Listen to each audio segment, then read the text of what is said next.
नमस्कार दोस्तों, मैं हूं अगम कुमार और आपका स्वागत है मेरे YouTube चैनल TRX अगम कुमार पर। आज इस वीडियो में हम बुखार से संबंधित सभी ज़रूरी चीज़ों को कवर करेंगे। तो चलिए शुरू करते हैं। सबसे पहले ये समझना ज़रूरी है कि बुखार क्या होता है। बुखार यानी कि फीवर, जब आपके बॉडी का टेम्परेचर नॉर्मल से ज़्यादा हो जाता है। नॉर्मल बॉडी टेम्परेचर होता है 98.6 डिग्री फ़ारेनहाइट या फिर 37 डिग्री सेल्सियस बोल सकते हैं, इसी के आसपास होता है। लेकिन जब ये टेम्परेचर 100.4 डिग्री से फ़ारेनहाइट या 38 डिग्री सेल्सियस से ज़्यादा हो जाता है, तब हम इसे बुखार कहते हैं। अब आते हैं बुखार के कारणों की। बुखार किन किन कारणों से हो सकता है, तो जिसमें सबसे पहला है कि इन्फेक्शन, जैसे कि फ्लू हो गया, कोल्ड हो गया या किसी भी वायरल या बैक्टीरियल इन्फेक्शन हो गया जिसकी वजह से बुखार हो जाता है।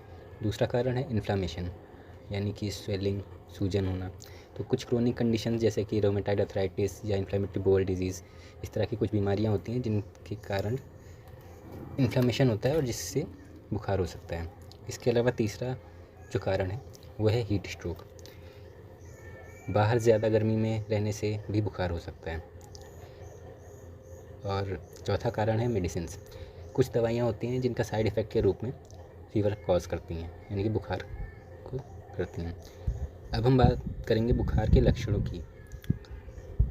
बुखार के आम लक्षण हैं, सबसे पहले तो है कि बॉडी टेम्परेचर जो होता है वो 100.4 डिग्री फ़ारेनहाइट या 38 डिग्री सेल्सियस या उससे ज़्यादा हो जाता है।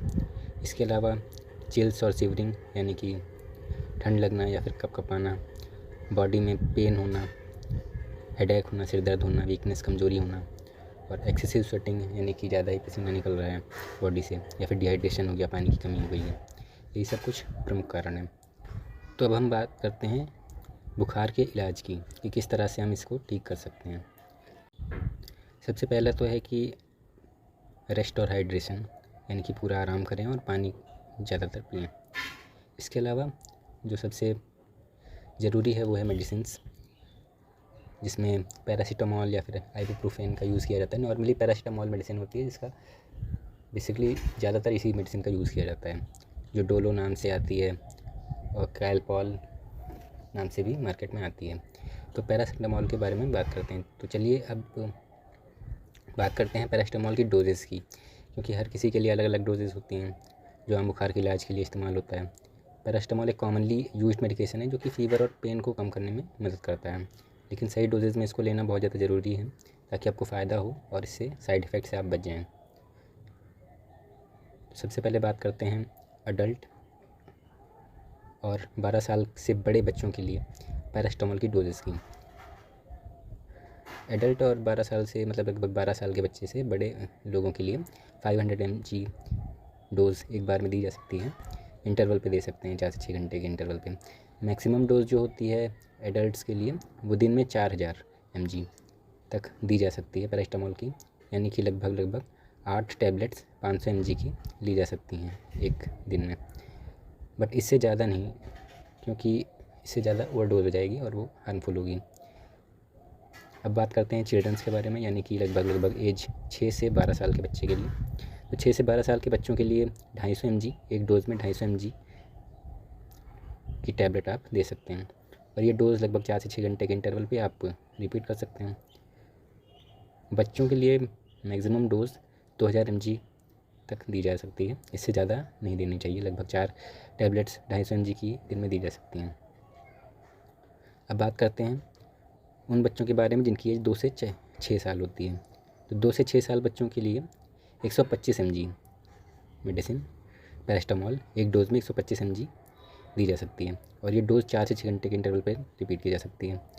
मैक्सिमम डोज़ दिन में 2000 mg तक, लेकिन इस एज के ग्रुप के लिए आपको डॉक्टर से स्पेसिफिक डोजेस के बारे में कंसल्ट कर लेना चाहिए।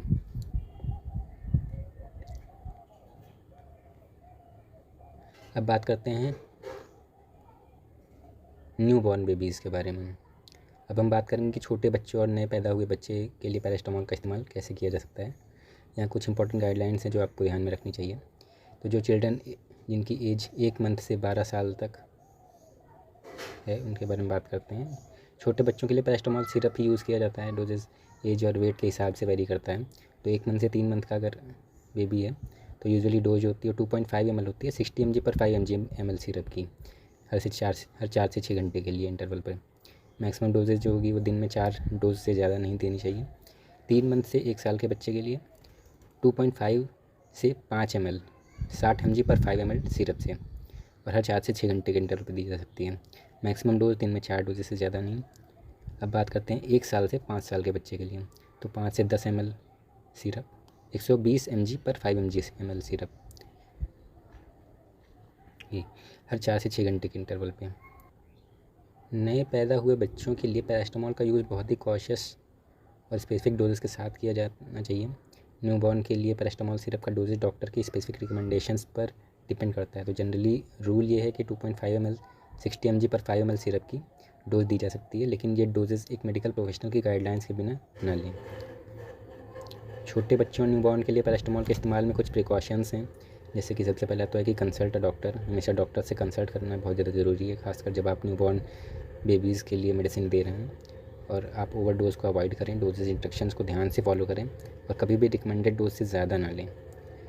करेक्ट फॉर्मुलेशन दें, जैसे सिरप ही यूज़ करें, टैबलेट्स का यूज़ ना करें। ये गाइडलाइंस जनरल हैं और इंडिविजुअल केसेस के हिसाब से वेरिएशंस हो सकती हैं, तो हमेशा अपने पीडियाट्रिशियंस डॉक्टर से एडवाइस ज़रूर लें। अब बात करते हैं प्रेग्नेंट वुमेन के लिए। पैरास्टामोल के प्रेगनेंसी के दौरान फीवर या माइल्ड पेन के लिए जनरली सेफ़ माना जाता है, लेकिन इसे लेकर के स्पेसिफिक डोजेज और ड्यूरेशन के लिए अपने डॉक्टर से कंसल्ट करना ज़रूरी होता है। तो डोजेज जो होती हैं नॉर्मल डोजेज गाइडलाइंस फॉलो की जा सकती हैं, जैसे कि लगभग प्रेग्नेंट वुमेन के लिए 500 mg टैबलेट हर 4 से 6 घंटे के इंटरवल पे दी जा सकती है फीवर में, लेकिन डॉक्टर की गाइडेंस के बिना इससे ज़्यादा ना लें। कभी कभी OTC मेडिसिन लेते वक्त अपने हेल्थ केयर प्रोवाइडर से कंसल्ट करना ज़रूरी है, स्पेशली अगर प्रेगनेंसी है तो आपको कंसल्ट कर लेना चाहिए। अब बात करते हैं लैक्टेटिंग मदर्स के लिए। पैरास्टामोल ब्रेस्ट फीडिंग के दौरान भी जनरली सेफ़ मेडिसिन है। ब्रेस्ट मिल्क में भी लो लेवल में होती है डिज़ोल्व, जो बेबी के लिए हार्मफुल नहीं होती। तो नॉर्मल डोजेज गाइडलाइंस फॉलो, इसमें भी नॉर्मल गाइडलाइंस फॉलो की जा सकती हैं। लगभग 500 mg आप टैबलेट 4 to 6 आवर्स में इंटरवल पे ले सकते हैं। लेकिन अगर आपको कोई स्पेसिफिक हेल्थ इशू है या फिर आप मल्टीपल मेडिकेशंस ले रहे हैं तो अपने डॉक्टर से आप कंसल्ट ज़रूर करें इसके बारे में। अब बात करते हैं पेशेंट्स विद लीवर डैमेज। ऐसे पेशेंट जिनका लीवर डैमेज है उन पेशेंट्स के लिए। तो लीवर डैमेज या लीवर डिजीज़ वाले पेशेंट्स को पैरास्टामोल का बहुत ही ध्यान से किया जाता है, क्योंकि हाई डोजेज़ लीवर को और ज़्यादा डैमेज कर सकती हैं। तो जनरली रिकमेंडेशंस है कि लीवर डैमेज वाले पेशेंट को लोअर डोज देनी चाहिए। आमतौर पर तो 500 mg डोज 6 to 8 आवर्स की इंटरवल पे रिकमेंड होता है, लेकिन स्पेसिफिक डोजेज डॉक्टर से कंसल्ट करने के बाद ही लेनी चाहिए, क्योंकि कोई भी हार्मफुल इफ़ेक्ट हो सकता है, इसलिए कंसल्ट करना बहुत ज़्यादा ज़रूरी है। और डॉक्टर जो रहेगा वो आपकी हेल्थ को मॉनिटर करके आपको मेडिसिन की डोज बताएगा, तो वो बहुत ज़्यादा ज़रूरी है कि अगर आपको लीवर डैमेज है तो आप इसके लिए डॉक्टर से ज़रूर कंसल्ट कर लें और उन्हें बता दें कि आपको क्या क्या प्रॉब्लम्स हैं।